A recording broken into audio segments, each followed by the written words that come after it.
Anti ageing exercises. कौन सी exercises करने से आपको बीमारियां कम होती है, आपकी स्किन, आपकी मसल्स और आप काफी ज्यादा यंग दिखते हो, वो कौन सी एक्सरसाइज है? तो दोस्तों एंटी एजिंग एक्सरसाइज का एक नया कॉन्सेप्ट है। इसके अंदर अगर आप बहुत ज्यादा कार्डियो कर रहे हो तो काम नहीं आएगा, क्योंकि कभी भी आप देखोगे जो बहुत ज्यादा मैराथन भागते हैं वो बिल्कुल पतले दुबले आते हैं, तो बहुत ज्यादा कार्डियो करना भी अच्छा नहीं है। जो सबसे बेस्ट एक्सरसाइज रहती है वो रहती है HIIT, high intensity interval training और स्ट्रेंथ ट्रेनिंग। ये दो एक्सरसाइज आप करोगे तो ये एंटी एजिंग मोड में काम करेगी, आपको यंग रखेगी और आपके रिंकल्स भी नहीं आएंगे, फैट भी लॉस रहेगा और आप बहुत अच्छे दिखोगे। इसके अलावा एक एंटी एजिंग एक्सरसाइज का बहुत बड़ा रोल होता है कि जब भी हम एक्सरसाइजेस करते हैं एक्सेसिव में, आपके जो जॉइंट्स हैं उसके डैमेज होने का चांसेस होता है। इसका मतलब ये कि शोल्डर डैमेज हो सकते हैं, आपका घुटने डैमेज हो सकते हैं। बहुत सारे मेरे पास जिम के लोग आते हैं जिनके घुटने डैमेज हो चुके हैं, कार्टिलेज में डैमेज हो गया है। क्यों? क्योंकि वो एक्सरसाइजेस ज्यादा कर रहे हैं। तो एंटी एजिंग एक्सरसाइज का सबसे इंपॉर्टेंट पार्ट होता है कि वो जॉइंट स्पेसिफिक एक्सरसाइजेज हम उसमें इनकॉर्पोरेट करते हैं। ये वो एक्सरसाइजेज है दोस्तों जो जनरली आप जिम में मिस कर रहे हो। आज मैं उसी पे बात करूंगा। सबसे पहले नेक की एक्सरसाइज करना बहुत जरूरी है। सो नेक की आप आइसोमेट्रिक्स कर सकते हैं। अपर बैक की एक्सरसाइज बहुत जरूरी है, तो स्कैपुलर रिट्रैक्शन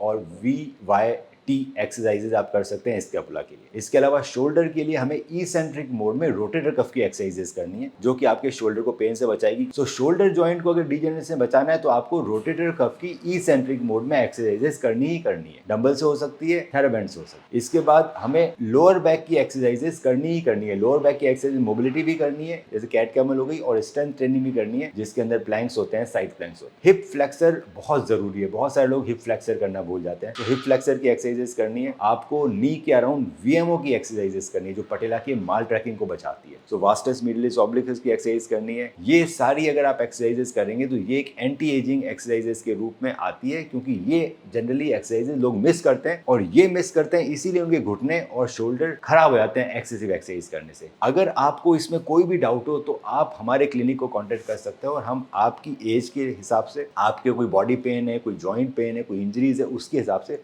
आपका एंटी एजिंग एक्सरसाइज शेड्यूल बनाएंगे। एंटी एजिंग एक्सरसाइज के साथ साथ डाइट का भी बहुत इंपॉर्टेंट रोल रहता है कि आखिर कौन सी डाइट लेनी चाहिए। पर्सनली मेरे से पूछूं तो vegetarian diet is much better. Non vegetarian हम ज़्यादा खाएंगे तो एंटी एजिंग का उतना काम नहीं आता है। सो वेजिटेरियन डाइट, इसके अंदर कौन से सब्जी खानी है, कौन से फ्रूट्स खाने हैं, सीड्स खाने हैं, ये सब इंपॉर्टेंट है। फैट बहुत इंपॉर्टेंट है। ऑलिव ऑयल हो गया, एवोकाडो हो गया, इस तरह के जो हेल्दी फैट्स हैं। आज से ही आप हमें कॉन्टेक्ट कर सकते हैं और हम आपका एंटी एजिंग शेड्यूल बना सकते हैं, कौन सी एक्सरसाइजेस आपके लिए सबसे अच्छा रहेगा।